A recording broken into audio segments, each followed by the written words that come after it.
இதுதான் பார்த்தீங்கன்னா கருவேப்பிலை. உடனே எல்லாரும் கேட்பீங்க, இத கூட கண்டென்ட்டுக்காக விட்டு வைக்க மாட்டேங்கிறியே அப்படின்னு சொல்லிட்டு. இப்ப நான் அடத்துட்டு இருக்கிற இந்த கருவேப்பிலை பக்கத்து வலையிலேருந்து ஒடிச்சிட்டு வந்தது நண்பர்களே. இதே கருவேப்பிலைய கொஞ்ச நாள் முன்னாடி நான் மரக்கறி வாங்க போனப்போ காசு குடுத்து வாங்கிட்டு வந்திருக்கேன் நண்பர்களே.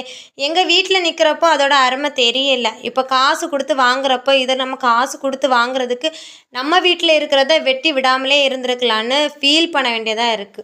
யாராச்சும் வீட்ல கருவேப்பிலை மரம் இருக்கு அப்படின்னு உள்ளவங்க, கருவேப்பிலை மரம் இன்னும் கொஞ்சம் கூட வளரட்டு அப்படின்னு சொல்லிட்டு வெட்டி விட்டுறாதீங்க நண்பர்களே.